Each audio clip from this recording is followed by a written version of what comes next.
Om Shanti. Good afternoon. कैसे हैं आप सब?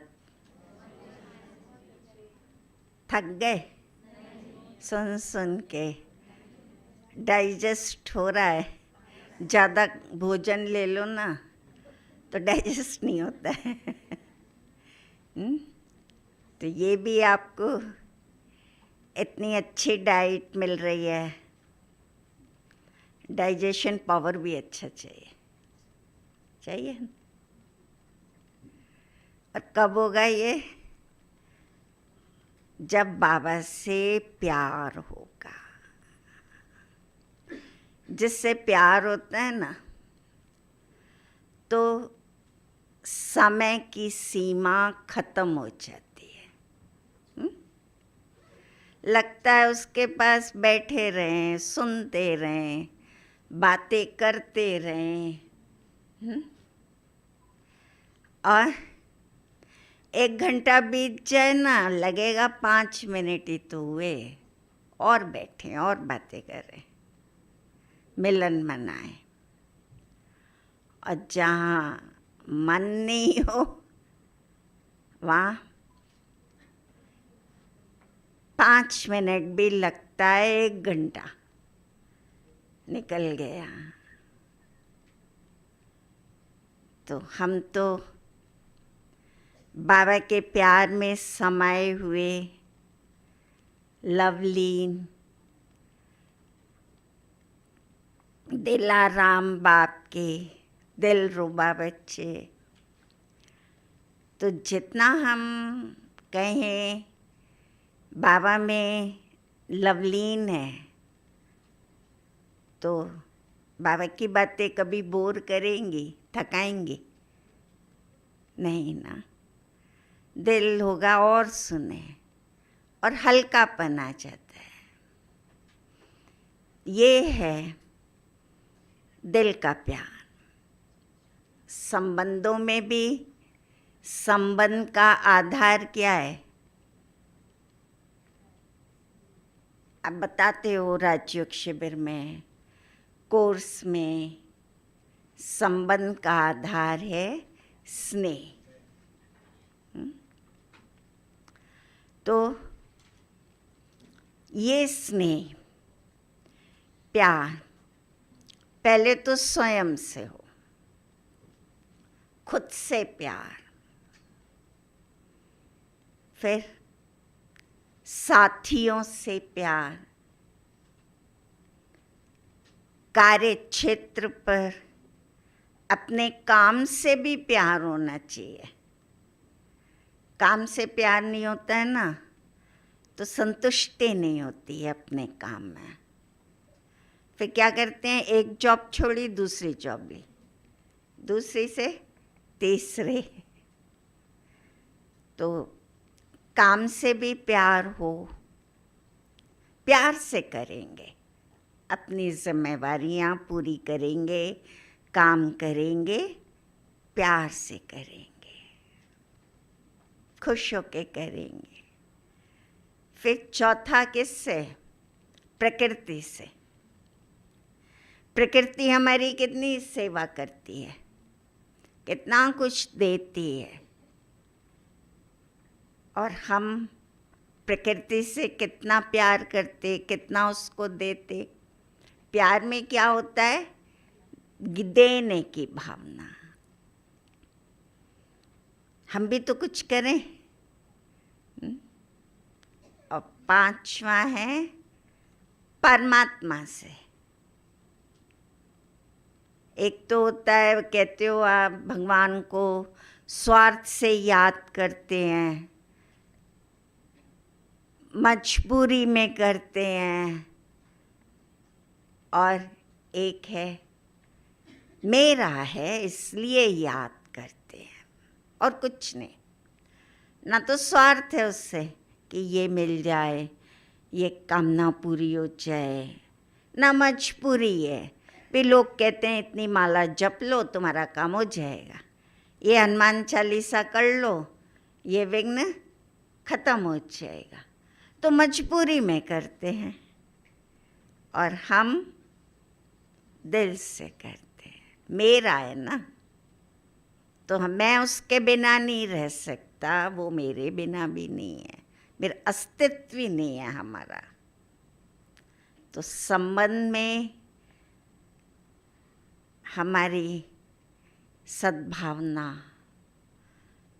प्यार, सुख।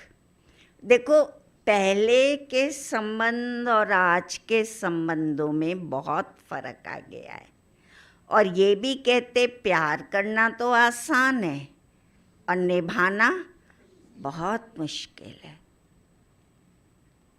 आज लव मैरिज करते हैं, 2 महीने बाद डाइवोर्स है, हो जाता है ना, नहीं निभा पाते हैं। पहले जो प्यार था उसका फाउंडेशन इमोशंस थे, इमोशनल लव था, भावनात्मक था। तो भावनात्मकता थी उसमें, स्थायित्व था उसमें, सेक्रीफाइस की भी फीलिंग थी और गिविंग नेचर भी था। देखो, हमारी फैमिली में एक लड़की थी, बड़ी रोमांटिक नेचर की थी, लेकिन इकलौती बच्ची, संतान। अब उसको फैमिली वाले कहते थे तुम पेरेंट्स को संभालोगी, तुम ही बेटा हो, तुम ही बेटी हो, तुम्हें संभालना है, जिम्मेदारी है। उसका भी बहुत अटैचमेंट था, तो उसने सेक्रीफाइस की, शादी नहीं की। अब रोमांटिक नेचर की लड़की और शादी नहीं करे, अपने शौक पूरे नहीं, इच्छाओं को पूरा नहीं, कुछ नहीं, बस सेवा सेवा सेवा। बुजुर्ग माता पिता, जॉब करना है, तो कम है ये सेक्रीफाइस, बहुत बड़ी सेक्रीफाइस है। नेचर के विरुद्ध जाना, मूल नेचर क्या था उसका, और शादी नहीं की तो बिल्कुल साधु सन्यासी जैसा रूखा सूखा जीवन। हम लोग ज्ञान में हैं, हमें बाबा मिला है, हमने सारे संबंध बाबा से जोड़े हैं, फीलिंग्स का सब्लिमेशन किया है। हमारी लाइफ में तो फैमिली भी है, मौज शौक भी है, मनोरंजन भी है, वैरायटी भी है, घूमना फिरना सब कुछ है, लेकिन वहाँ क्या है, कुछ नहीं। तो इमोशंस के आधार पे बहुत बड़ी सेक्रीफाइस है, कुर्बानी है सेवा की। धीरे धीरे इमोशंस खत्म होते गए लोगों में, जज्बात जिसको कहते हैं। संबंधों में एक प्यार, जज्बात होना चाहिए, ठीक है। प्रैक्टिकल हो गए, फिर प्रैक्टिकल हो गए, संबंध का निभाते हैं जहाँ कुछ फ़ायदा मिले या अपना फ़ायदा। बे यहाँ मेरे को सुख है, मैं कंफर्टेबल हूँ, सब इजी वे में हो रहा है तो ठीक है, पेरेंट्स की सेवा कर लो, भाई बहनों के साथ निभा लो, प्रैक्टिकल है ना। और नहीं होते हैं कंफर्टेबल उनके साथ, थोड़े क्लैशेस हैं, कुछ है, तो नहीं निभा पाते। अब कैसे हो गए हैं संबंध, प्रोफेशनल है भाई, मिलता है, प्रॉपर्टी मिल रही है, उनका बैंक बैलेंस मिल रहा है, कुछ कुछ देते रहे ना माता पिता, तो बच्चे खुश हैं। और जहाँ नहीं दे पाते हैं दूर हो जाते हैं। प्रोफेशनल हो गए ना, बिल्कुल उन्हें यही चाहिए, कंफर्ट्स, फिजिकल प्लेजर, भौतिकवादी, मटेरियलिस्टिक हो गए। लेकिन बाबा ने हमें सच्चा प्यार दिया, सच्चे संबंध हमने बाबा से बनाए। और एक भी संबंध मिस नहीं करो, नहीं तो वो गैप रह जाएगा, फिर आपकी बुद्धि देहधारियों में जाएगी।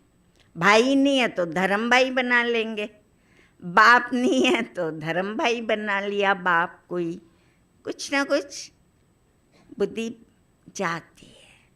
तो अगर बुद्धि की स्थिरता चाहिए, एक बाबा दूसरा ना कोई, तो दूसरा कोई नहीं आए तो सारे संबंध किससे? एक बाबा से। तो सर्व प्राप्तियां भी बाबा से, और सारे हर संबंध की फीलिंग भी एक बाबा से। बाप के संबंध की फीलिंग अलग है, फ्रेंड के संबंध की फीलिंग अलग होती है, साजन के संबंध का प्यार डिफरेंट होता है। तो हर संबंध में हम भरपूर हों, सेटिस्फाइड हों, कंप्लीट। तो कहीं डाइवर्शन नहीं, कहीं हमारा डिस्ट्रैक्शन नहीं, और हम एक बाबा में समाये हुए लवलीन रहते हैं। अब दूसरी चीज़, आजकल आप देखो, आजकल की जनरेशन या तो पार्टनर में एजुकेशन देखेगी, हाई क्वालिफिकेशन देखेगी, हाई जॉब है, उनका इनकम क्या है, टैलेंट क्या है, उनमें क्या कौशल है, उस बेस पे रिलेशन बनते हैं। कैरेक्टर नहीं देखते, उनमें क्या गुडनेस है, कितने, वो नहीं इम्पॉर्टेंट है। इम्पॉर्टेंट क्या है? उनका स्टेटस, फाइनेंशियल पोजीशन, उनकी एजुकेशन, उनकी नॉलेज भी इतने इम्पॉर्टेंट नहीं है जितना कैरेक्टर इम्पॉर्टेंट है। वो संबंध को लाइफ लॉन्ग रखेगा। तो हम भी वैल्यूज़ को अटेंशन देते हैं, वैल्यूज़ पे कंसंट्रेट करते हैं, हमारी वैल्यूज़ डेवलप हों। तो जितना हम अपनी इनर वैल्यूज़ को डेवलप करते हैं, इनर पर्सनालिटी इम्प्रूव करते हैं, तो हमारी पर्सनालिटी भी रूहानियत की, आध्यात्मिकता के आधार से बनती है, और ये सफलता भी दिलाती है। साथ साथ प्यार की बात तो दी मैंने, लेकिन प्रेम से भी ज़्यादा महत्वपूर्ण है ट्रस्ट। प्यार हम कर लेते हैं सबसे, लेकिन ट्रस्ट हमारा क्या सब पे होता है? भरोसा नहीं होता ना। तो trust is more important than love. अब ट्रस्ट कैसे पैदा होगा, कैसे डेवलप करें? ट्रस्ट के लिए कुछ हमारी अंदर इनर क्वालिटी होनी चाहिए, या हमें उस पर फोकस करना है और डेवलप करना है। तो ट्रस्ट के लिए पहली क्वालिटी है रिलायबिलिटी। रिलायबिलिटी हो, आप रिलायबल हो, आप पर लोग आप विश्वास करें, भरोसा करें। और कब करेंगे? जब आप सिंसियर होंगे, उनके साथ भी, काम के साथ भी, वर्क प्लेस पे भी, तो वो मानेंगे कि हाँ ये रिलायबल हैं, और जो कहते हैं वो करते हैं, प्रॉमिस ब्रेक नहीं करते। अगर हम वर्क प्लेस पे भी ड्यूल पर्सनैलिटी बना के रखते हैं, डबल, फैमिली में भी हम बाहर से कहते हैं ना मीठा मीठा और अंदर छुरी, तो कौन मानेगा आप रिलायबल हो? एक ना एक दिन तो एक्सपोज हो ही जाता है। इंसान का वो अपना बिहेवियर नहीं छुपा सकता, कैरेक्टर नहीं छुपा सकता, अपनी आइडियाज़ को छुपा सकता है, अपने टैलेंट को छुपा लेगा चलो, लेकिन बिहेवियर कभी ना कभी एक्सपोज हो ही जाएगा और उसकी जो बाहर की बनावटी रूप है वो बनावटी रूप सबके सामने आएगा। इसलिए बाहर का बनावटी रूप नहीं, हमारे अंदर रिलायबिलिटी हो, अंदर बाहर से। दूसरा, ट्रस्ट डेवलप होता है छोटों से, बड़ों से, साथियों के साथ रेस्पेक्ट हो। छोटों को भी रेस्पेक्ट चाहिए, बड़ों को भी चाहिए, बड़ों को तो चाहिए लेकिन छोटों को भी चाहिए। अगर हम उनका पब्लिकली अपमान कर देते, इंसल्ट कर देते, मजाक बनाते, उनको डांट देते, उनके भावनाओं से खिलवाड़ करते पब्लिकली, तो बहुत ज़्यादा हर्ट होते हैं। प्राइवेटली, पर्सनली आप उनको शिक्षा दे दो, डांट दो, उनकी गलती पे बता दो, लेकिन पब्लिकली अगर आपने उनको टीस कर दिया, चिढ़ा दिया, अब्यूज़ कर दिया, गाली दे दी, उनको रिजेक्ट कर दिया, उनको डांट दिया, ये ट्रस्ट कभी नहीं डेवलप होने देगा। वो आप पे कभी नहीं करेंगे भरोसा। ऑफिस में भी, फैमिली में भी, ब्रह्मा कुमारी लाइफ में भी कहेंगे इनके तो दिमाग का कोई पता ही नहीं है, कब क्या बोल दें कह देते हैं ना, कब क्या बोल दें ये, कब इंसल्ट कर दें ये हमारी, कब कैसे। डरते हैं, रिस्पेक्ट का लव नहीं होता है। तीसरी बात है फेयरनेस, कपट नहीं हो, छल, विश्वासघात नहीं, फेयरनेस। रावण ने क्या किया? सीता का हरण छल से किया। साधु वेश में आया और अपना रूप बड़ा सुंदर दिखाया और फिर उसको छल के ले गया, अपहरण किया। तो बाहर से जब हम किसी से काम निकलवाने के लिए बहुत अच्छा रूप दिखाते हैं और फिर दूध की मक्खी की तरह निकाल के फेंक देते हैं, ऐसा कपट क्यों? फेयरनेस होना, निष्पक्ष। ओपननेस, ट्रस्ट कैसे बिल्डअप होगा? जितने आप ओपन होंगे, अंदर बाहर एक खुली किताब, कहते हैं ना भी ओपन रहो, खुल के बोलो ना। थोड़ा छुपाया, थोड़ा बताया, थोड़ा किया, ये गुड साइन नहीं है। बड़े छोटों के आगे और छोटे बड़ों के आगे बिल्कुल ओपन, जो हैं जैसे हैं, तभी तो एक्सेप्टेंस आती है। बाबा भी कहता है मैं जो हूँ, जैसा हूँ, मैं बताता हूँ अपना सारा स्वरूप सार। तो हम भी ओपन हो, जितना ओपन होते हैं तो लोग हमें समझ भी पाते हैं।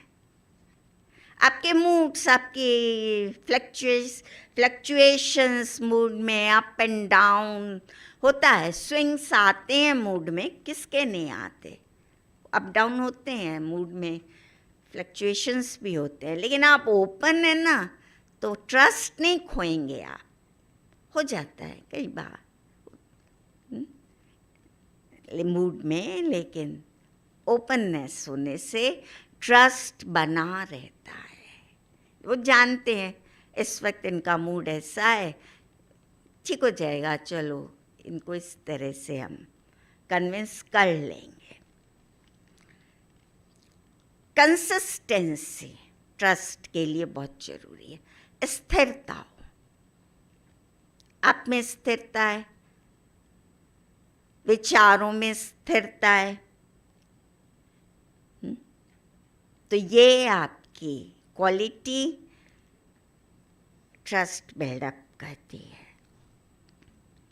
ज्वार भाटा नहीं बनना है। ज्वार भाटा क्या होता है? अभी तो बहुत ऊंचा, बहुत खुशी में, बहुत उमंग में, इतना प्यार जता रहे हैं, इतना प्यार जता रहे हैं, इतनी मीठी मीठी बातें करते हैं, इतनी तारीफ करते हैं, तो कई बार लगता है इसके पीछे इनका क्या उद्देश्य है। और कई बार बिल्कुल भाटा।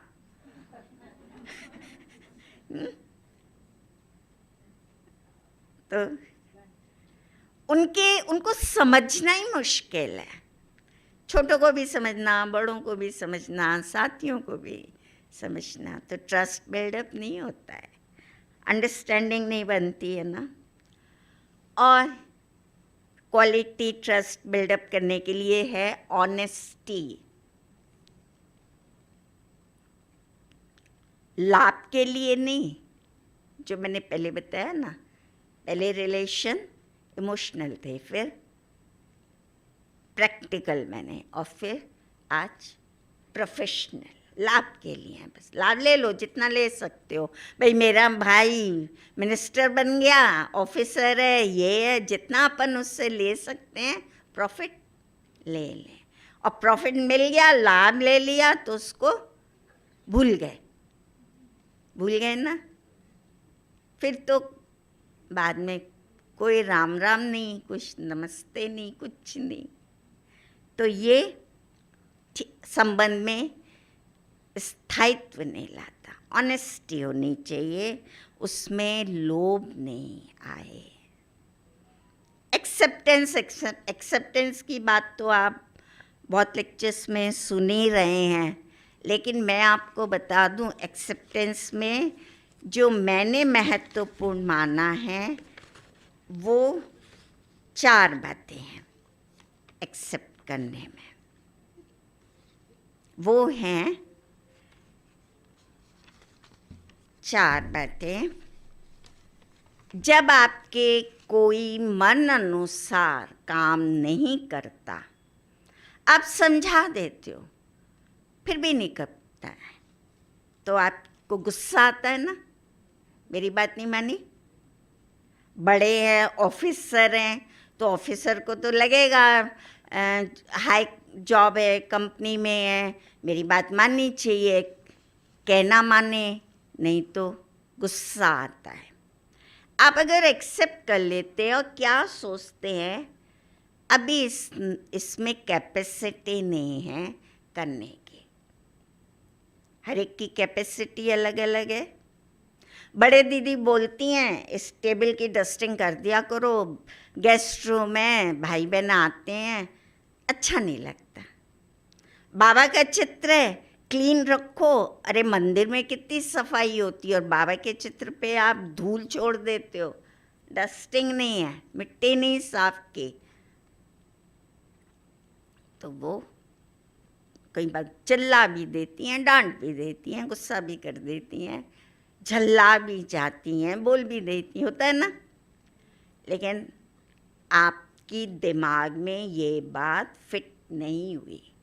1 बार, 2 बार, 3 बार, 4 बार, मैं कहती हूँ 10 बार आपको बोलना पड़ेगा, और वो भी बहुत पेशेंस रख के, प्यार से। इतना पेशेंस चाहिए बड़ों में। 10 बार बोलो, 10 बार आप खुद उसको बताओ, फिर क्या होगा? फिर वो उसके माइंड में फिट होगा और कार्य पूरा होगा। तब तक का पेशेंस तो चाहिए।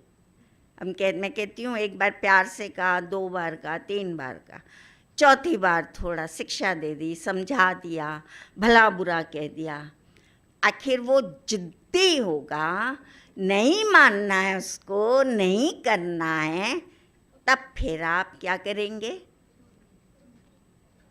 लीव इट कर देंगे, या थोड़ा वार्न कर देंगे, या थोड़ा पनिश कर देंगे, करेंगे। और जो प्यार से समझ जाए वो देवता, जो बार बार कहने से हो वो मनुष्य, और जिन पे चाबुकी लगाते रहो, घोड़े को चाबुकी लगाओ तब दौड़े। ऐसा क्या घोड़ा, कितना चाबुक मारना। और ये भी परख शक्ति चाहिए कि ये सेंसिबल है, समझदार है, इसको प्यार से एक इशारे में कह दे, चाबुक लगाने की ज़रूरत नहीं है। अगर आप चाबुक लगाते हैं ना, डांट देते हैं, तो वो दूरी बना लेगा। हर एक को हम डांटते नहीं, चाबुक नहीं लगाते, इशारे से भी काम हो जाता है। जहाँ इशारों से हो जाता तो वहाँ आवश्यकता नहीं पड़ती है ना। इसलिए थोड़ी सी अपनी थर्ड आई खोल के रखनी है। देखो आगे पीछे क्या है। माँ होती है ना, माँ अपनी दो आंखें तो देखती है बच्चों के, लेकिन पीछे भी दो आंख रखती है बच्चों के साथ, रखती है माँ। कहती है कहते हैं माँ अगर चार आंख नहीं रखे ना तो बच्चे को प्रॉपर हैंडल नहीं कर सकते। इसलिए आपके इंटरेस्ट से काम नहीं होता, आपके समझाने पे नहीं होता, मन अनुसार नहीं, तो पेशेंस और टॉलरेंस एक्सेप्ट करो, नहीं तो गुस्सा आएगा। कई बार हमारे अंदर फियर आता है। एडवेंचर्स हैं, वो कल भी बता रहे थे, पहाड़ पे चढ़ते हैं, बहुत एडवेंचर्स हैं, बहुत टर्निंग पॉइंट्स हैं, बहुत पतली पतली रोड्स हैं, इधर गिरने का डर, ये वैली है, ये सब है। लेकिन आप इसको किस रूप में लेते हो? एडवेंचर के रूप में एक्सेप्ट करते हो। स्लोली जाते और आगे बढ़ जाते, टॉप पर आ जाते, खुशी होती है। और ये अगर आप भयभीत रहोगे, अरे कैसे जाएंगे, इतनी ऊंची चढ़ाई, ये है, इतने प्रॉब्लम्स हैं, कहीं गिर ना जाए, तो क्या होगा? प्रोग्रेस नहीं होगी। फियर में ही रहेंगे। तो जहाँ फियर है, चाहे बॉस का फियर हो, चाहे अपने ब्राह्मण लाइफ में अपने बड़ों का फियर आ जाता है, कहीं भी अगर फियर आया तो ये आपकी क्रिएटिविटी को, एनर्जी को ख़त्म करेगा। बाबा भी याद नहीं आता। पता है पीबे ने क्या कहती है? डर लगता है कहीं दीदी डांट ना दे, बस एक बात का डर लगता है। ये कर रहे हैं कहीं दीदी कुछ कह ना दे, और कुछ नहीं है, इसी बात का डर होता है ना छोटों को, डांट का बस। तो हम फियर को ख़त्म करें, प्यार से बात करें, उनको एक्सप्लेन करें और उनको लाइफ की रियलिटी बताएं कि जीवन फूलों का सेज नहीं है, कांटों की शैया भी है। तो जब ओखली में सिर दे दिया तो मूसलों से क्या डरना? ओखली में सिर दिया है ना, मूसल तो लगेंगे। मूर्ति बनने आए हैं तो हैमर तो लगेंगे। एक्सेप्ट करो। किसी की प्रोग्रेस देखते हैं हम, प्रोग्रेस देखते हैं तो जेलसी आती है, एक्सेप्ट नहीं कर पाते उसकी प्रोग्रेस। तो यहाँ एक्सेप्टेंस क्या है? आप उसकी क्वालिटीज़ देखो, कुछ उसकी प्रोग्रेस उसके पिछले पुण्य से भी है। अभी हमें नहीं दिखता है, पिछले जन्म में कुछ दान पुण्य किया है ना, तो इजीली धन आ रहा है। और आजकल धन से तो मान मिल ही जाता है। धन है तो आपको कुर्सी भी मिल जाती है। तो वो धन योग की तपस्या से नहीं आया है, सेवा के बल से नहीं आया है, पूर्व जन्म का कुछ दान पुण्य। हैंड्स आ रहे हैं, किसी के पास हैंड्स आते ही नहीं, आते भी हैं तो रुकते नहीं हैं। क्यों? क्या कन्या हत्या की थी क्या पूर्व जन्म में? क्या किया था? कोई भी किसी का भी किसी के आपने खुशी छीनी होगी, किसी के साथ अन्याय किया होगा, किसी कन्या को दुख मिला होगा, कभी कुछ रहा है, तो एक कन्या नहीं टिकती और जेलसी आती है, इनके पास इतने बहन हैं, मेरे पास तो नहीं है।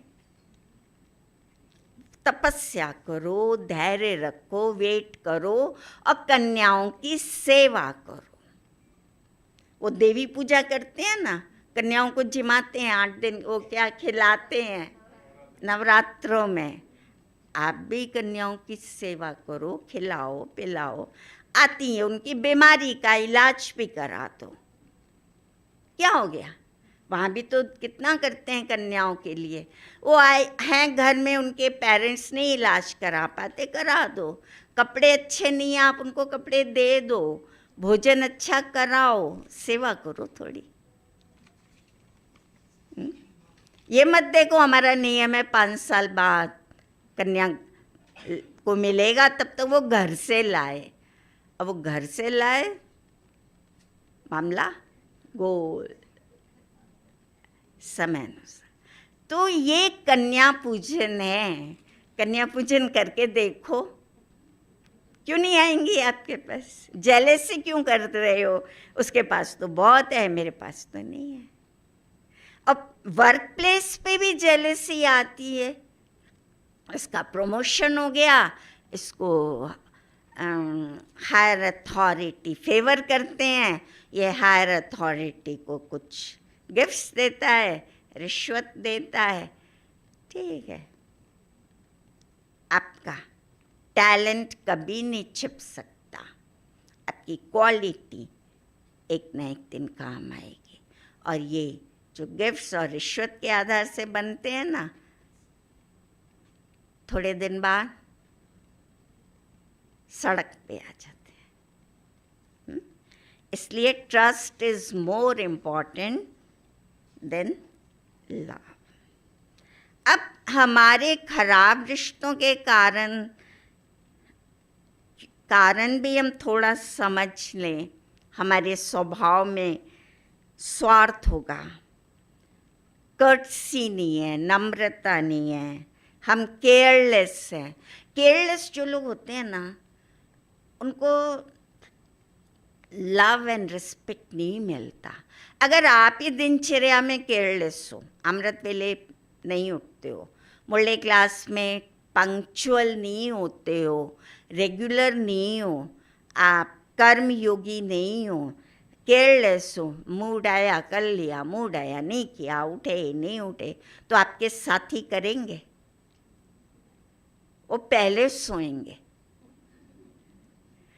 और आप अगर सोचते हैं, आप चाहो मैं बेड पे हूँ और मुझे वो चाय ला के दे तब मैं उठूँ, अरे आप पहले खुद चाय बना के उसको दे दो।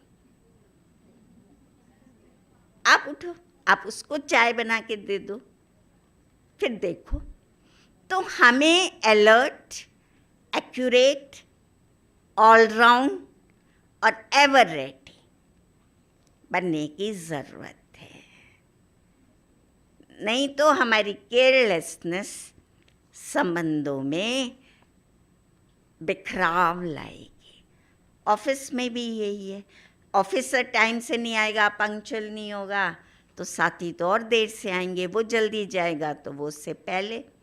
चाय में गपशप में टाइम लगाएंगे ऑफिस में, तो बाकी लोग भी क्या करेंगे? वादे पूरे नहीं करना। वायदा, आपने कहा बहन को इस बार तुम्हें मधुबन भेज दूंगी, फिर किसी बात पे गुस्सा आ गया, आपने मधुबन कैंसिल कर दिया, प्रॉमिस ब्रेक किया। वहाँ बॉस के साथ भी यही है, वो आपसे प्रॉमिस करते हैं, इंक्रीमेंट में करते हैं, प्रमोशन में करते हैं, कई बातें आती हैं, लेकिन नहीं करते पूरा। तो यहाँ संबंध डिस्टर्ब हो जाते हैं।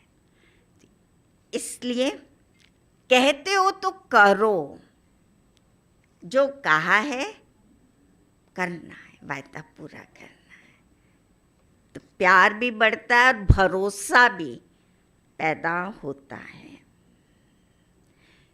एक और कारण है रिश्ते बिगड़ने का, सेल्फ सेंटर्डनेस, अपने लिए ही सोचना, बस दूसरों के लिए नहीं सोचना।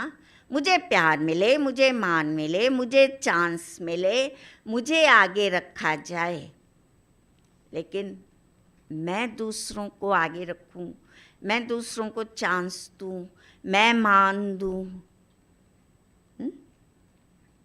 और फिर भावना भी नहीं समझते। मेरे पास एक बहन आई, दीदी आप मेरा ट्रांसफ़र मत करो, मेरी ये बीमारी है, मेरा डॉक्टर है यहाँ, वहाँ तो मुझे नहीं मिलेगा। मैंने समझ लिया इसका मन नहीं है, रीज़न्स अनेक हैं, मन नहीं है तो कारण तो अनेक हो जाते हैं। मैंने कहा ओके, कोई बात नहीं।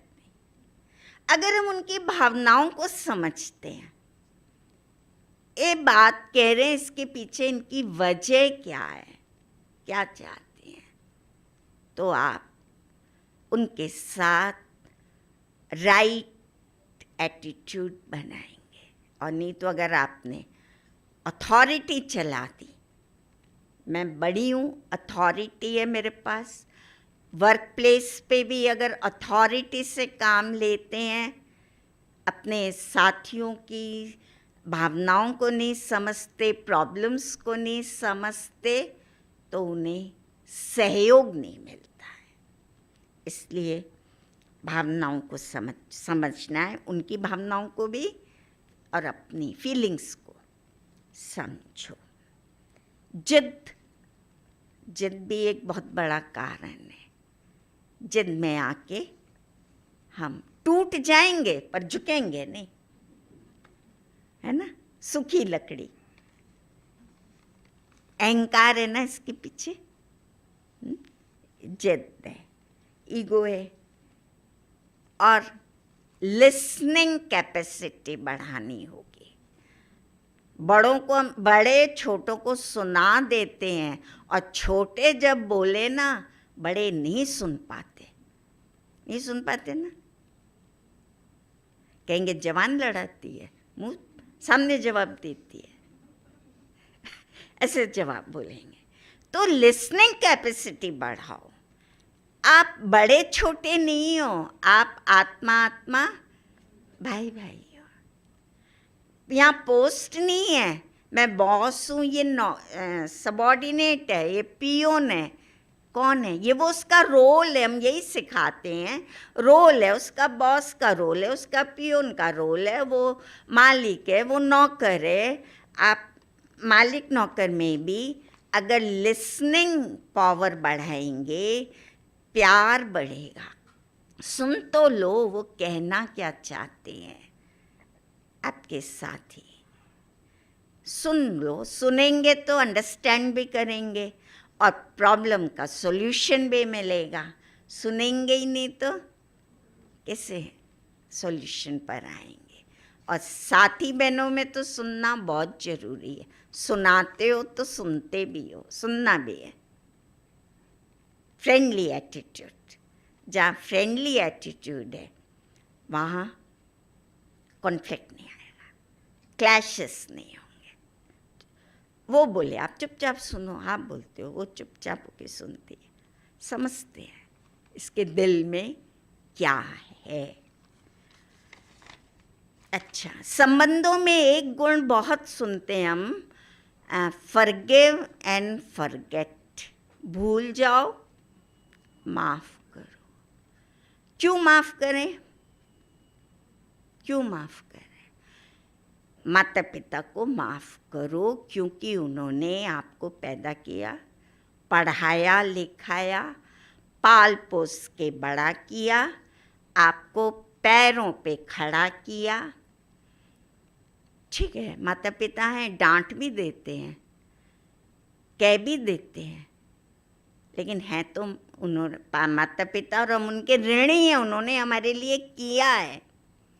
बूढ़े हो गए, उनके प्यार में कमी नहीं होती, व्यवहार में कमी हो सकती है। ये ध्यान रखना। माता पिता का प्यार बच्चों के लिए कम नहीं होता है, व्यवहार थोड़ा कभी सख्त, ज़्यादा ही स्ट्रिक्ट हो जाएं, कभी सॉफ्ट, कभी कैसा। उनका भी बुजुर्ग हैं, वो शरीर ऐसा है तो उनका भी भरोसा नहीं, मूड का, बीमारियां हैं, तो माता पिता को माफ़ करो और मित्रों को माफ़ करो। क्यों मित्रों को माफ़ करो? मित्र आपके सहयोगी भी रहे, मित्रों ने आपका दुख सुख में साथ भी दिया, मित्रों ने आपको अच्छी गाइडेंस भी दी, मित्रों ने आपका साथ भी निभाया।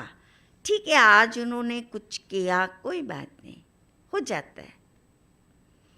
कभी कभी उनसे चोट भी मिल जाती है, कभी कभी उनसे पूरा सहयोग भी नहीं मिलता, उनकी लिमिटेशंस हैं। आपने मान लीजिए, उदाहरण है, मित्र से मांगा, मेरे को आवश्यकता है 2000 रुपये की। पहले तो वो दे देता था आवश्यकता में 2000 उधार, अब नहीं दे पाता, उसकी कोई फैमिली प्रॉब्लम्स, कोई आवश्यकताएं होंगी, उसने मना किया। और आप क्या कहोगे? धोखेबाज, मुझे साथ नहीं दिया, मैंने तो दिया इसका, लेकिन उसकी भी कोई मजबूरी होगी, उसकी भी कोई स्थिति है, तो माफ़ करो। और किसको माफ़ करना है? खुद को। ये सबसे महत्वपूर्ण बात है, खुद को माफ़ करना। गलतियों का बोझ लेके चलेंगे, टोकरा सिर पे, इतना प्रेशर हम नॉर्मल नहीं जी पाती हैं। हो जाती हैं गलतियां, सबसे होती हैं, तो खुद को भी माफ़ करना सीखो, अपनी गलतियों को भूलो। हो गया, 900 चूहे खा के बिल्ली हज को चली, चली तो सही, चाहे 900 चूहे खा के ही चली, है ना? सुनिए ना कहावत, 900 चूहे खा के चली तो सही, पहुंच तो जाएगी मंजिल पे। तो हम अपनी गलतियों को नहीं भूल पाते, माफ़ नहीं अपने आप को कर पाते, बार बार पश्चाताप सोचते हैं, ये क्यों किया, ऐसा हो गया, ये बात है, और पश्चाताप में जीते हैं, भविष्य भी खराब होता है ना। और दूसरी बात है, दूसरों को भी उसकी गलती बार बार याद मत दिलाओ। कुछ हो गया, तुम तो ऐसे ही करते हो, पहले भी ऐसे किया था, 5 साल पहले भी ऐसे ही हुआ था, हमेशा तुमसे यही होता है। अब वो बेचारा, बार बार आप उसको रिमाइंड करा रहे हो उसकी गलतियों को, और उसको क्या कर रहे हो? उसका इंसल्ट कर रहे हो बार बार। कैसे परिवर्तन आएगा और कैसे वो आपका हितैषी बनेगा? तो रिमाइंडर्स नहीं दो गलतियों, ना अपने आप को दो, ना दूसरों को रिमाइंड कराओ कि तुमने ये गलती पहले भी की, पहले भी ऐसा किया, ऐसा करते हो, ये है नहीं। हो जाता है, हो जाता है। मैंने आपको हर्ट कभी ना कभी किया ही होगा, आपने भी कर दिया, माफ कर दो। क्या मुझसे नहीं होता है क्या? मैं भी कई बार कुछ कुछ ऐसा कर देती हूँ। तो हम क्या करें? फाइनल रिमार्क नहीं दें संबंधों में, ये तो ऐसा है, ऐसे ही करता है, दूरी नहीं बनाए। झूठ बोलती है, 2 बार झूठ बोला ना तो लेबल लगा दिया, झूठ बोलती है। 10 बार झूठ नहीं बोला, 2 बार बोल दिया तो आपने लेबल लगा दिया। इसलिए यहाँ हमें अपने आप को भी माफ़ करना है, दूसरों को भी करना है, माता पिता को भी करना है, दोस्तों को भी करना है, साथियों को भी माफ़ करना है, भाई बहनों को भी माफ़ कर दो। फॉरगिव और फॉरगेट। और भूलो, लेकिन उसकी गुड क्वालिटी को मत भूलना। उसने जो अच्छी बात सिखाई वो नहीं भूलना, अच्छी शिक्षा दी वो नहीं भूलना है, जो आपको टाइम टू टाइम हेल्प की वो नहीं भूलना। क्या भूलना है? हम अच्छी बात भी भूल जाते हैं, समय पे मदद मिली, समय पे इसने मुझे गाइड किया, सहयोग दिया, वो अच्छी बातें ही भूल जाते हैं ना। और अगर हम उनकी प्लस पॉइंट्स भूल जाते हैं तो क्या होगा? आप जानते हो इसका नतीजा क्या होगा। तो भूलो, लेकिन प्लस पॉइंट्स मत भूलो, माइनस पॉइंट्स को भूलो। और छोटी छोटी बातों पे गुस्सा नहीं करना, एक्सेप्ट करना, अवॉइड करना है। हम छोटी छोटी गलतियों को इतना तूल दे देते हैं, बढ़ा देते हैं, बात छोटी होती है, लेकिन या तो खुद अपने माइंड में सोच सोच के बढ़ाते, या दूसरों की बातों को सोच सोच के लंबा कर देते। क्यों खींच रहे हो रबड़ की तरह? कितना खींचो उतना लंबा, और जितना छानो अनाज को उतना कचरा, छलनी से जितना छानोगे उतना कचरा। तो तूल नहीं देना है, उनकी गलती को, बातों को अवॉइड करना। एक्सेप्ट क्या करना है वो मैंने एक्सप्लेन किया। अब अवॉइड पर मैं आ रही हूँ। अवॉइड में हमेशा अपने सिद्धांतों पे नहीं चलना। चलो सिद्धांतों पे चलो, लेकिन आप इग्नोर मत करो।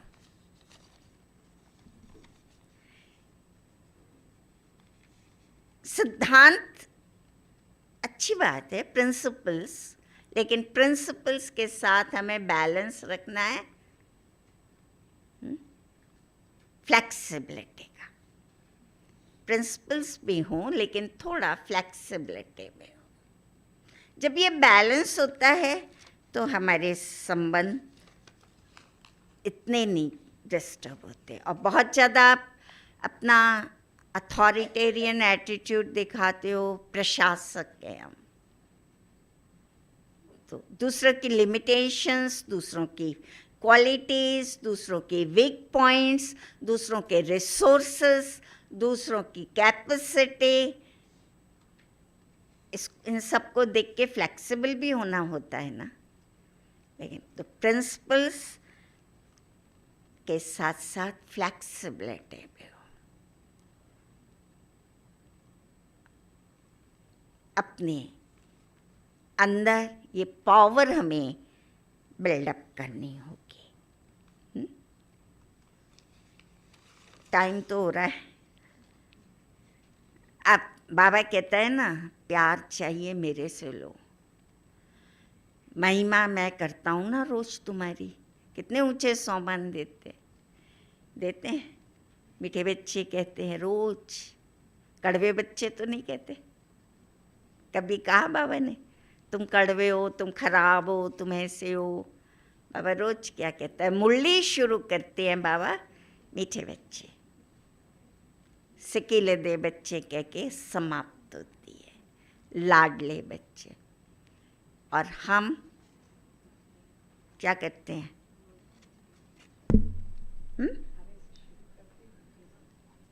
खारे से शुरू क्या? चलो हम खुद बाबा से मांगते हैं, बाबा प्यार, बाबा हमको प्यार नहीं मिलता, शिकायत करते हैं, हमें सहयोग नहीं मिलता, मान नहीं मिलता, कितना ही कुछ कर लो ना, कभी हमारी तारीफ नहीं होती अच्छे काम की। कि अपना कितना भी कुछ घिसा दो, कर लो शरीर, लेकिन महिमा का एक शब्द नहीं है, कहते हैं। लेकिन बाबा ने हमें क्या कहा है? देने वाला मैं हूँ। आप सहन कर रहे हो, किसके लिए कर रहे हो? बाबा के लिए, शहंशाह बनने के लिए। आप ज़्यादा काम करते हो, किस लिए कर रहे हो? भाग्य बनाने के लिए, तारीफ के लिए नहीं। मैंने इतना काम किया, मेरी तो तारीफ हुई नहीं, मुझे तो आगे किया नहीं। या कह देते हैं, टोली भी नहीं देते मुझे, पूछते ही नहीं है। कंपटीशन क्यों? ये कम सेवा कर रही है, मैं ज़्यादा कर रही हूँ, कंपटीशन क्यों? मैं अपना भाग्य बना रही हूँ। तो लेना है तो बाबा से लेना है, और जो बाबा से लेता है भरपूर होता है, उसमें एक्सपेक्टेशन नहीं है आत्माओं से, आत्माएं मुझे दें, बल्कि एक्सेप्ट करते हैं। संबंधों की कैंची क्या है? संबंधों की कैंची एक्सपेक्टेशन, ये काट देती है ना। एक्सपेक्ट नहीं करो, एक्सेप्ट करो, कैसे भी हैं। हर्ट होते हैं तो फॉरगिव करो, माफ कर दो।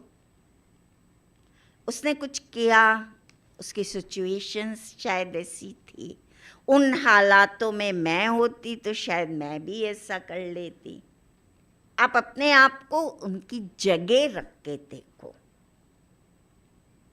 अंडरस्टैंडिंग तब बिल्डअप होती है।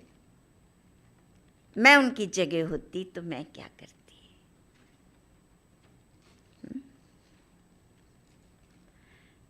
प्यार से चलना है। क्रोध हमारा शस्त्र नहीं है, हमारा शस्त्र प्रेम है। और साथ साथ अंडरस्टैंडिंग डेवलप करना फिर भी सहज है, लेकिन मिसअंडरस्टैंडिंग को रिमूव करना थोड़ा मुश्किल है। अंडरस्टैंडिंग बिल्डअप होती है, लेकिन मिसअंडरस्टैंडिंग जहाँ आ जाती है, उसके लिए बहुत आंतरिक शक्ति चाहिए और क्वालिटी भी चाहिए, हाउ टू रिमूव मिसअंडरस्टैंडिंग। और ये मिसअंडरस्टैंडिंग जितना जल्दी रिमूव हो जाए उतना बेटर है। लिंगर ऑन नहीं होनी चाहिए, नहीं तो उसमें और ऐड होती हैं। कीड़ा घुसा ना, फिर और कीड़े आते हैं, फिर और कीड़े आते हैं, और माइंड पूरा पॉइजनस हो जाता है। तो जैसे स्टार्ट हो, आप क्लियर कर लो, पूछ लो, आपने मेरे लिए ऐसा कहा, आपने मेरे लिए ऐसा सोचा, क्या आप ये। अब जितना जल्दी प्यार से पूछ लेंगे, बड़े भी आपको क्लियर कर देंगे। कई बार लोग मिसगाइड करते हैं, आपके संबंध बिगाड़ने के लिए आप में गलतफहमियां डेवलप करते हैं। ये लोगों की स्ट्रैटेजी है। खुद आगे बढ़ने के लिए आपकी लेग पुलिंग करते हैं, और मिसअंडरस्टैंडिंग बनती जाती है। तो बेटर ये है जल्दी से जल्दी इसको रिमूव किया जाए। वर्क प्लेस पे भी यही है, साथियों में बहुत कंपटीशन के साथ कंपैरिजन होता है, आगे बढ़ने की होड़ होती है, प्रमोशन लेने की होड़ होती है, बॉस को मिसगाइड करते हैं, बॉस में उसके इमेज को डाउन करते हैं, कई बार तो झूठी झूठी बातें बना देते हैं जिसका ना कोई सिर ना पैर।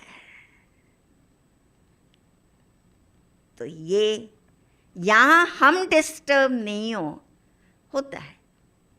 मिसअंडरस्टैंडिंग्स पैदा भी की जाती हैं, लोग करते भी हैं और हो भी जाती है। तो बेटर है जल्दी से जल्दी इसको रिमूव किया जाए।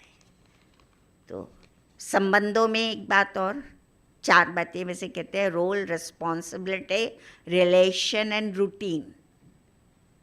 रोल अपना याद रखो, रोल को दूसरे के साथ मत जोड़ो। ऑफिस में है तो कहते हैं ना, ऑफिस में हम बॉस हैं तो घर में बॉस नहीं है। घर में कौन है? फादर हैं, फ्रेंड हैं। ऑफिस में आप बॉस हो, थोड़ा आप स्ट्रिक्ट भी हो, थोड़े आप गंभीर भी हो, लेकिन घर में मुखौटा उतार के आना है। हम कहाँ आए हैं? फैमिली में। Role conscious.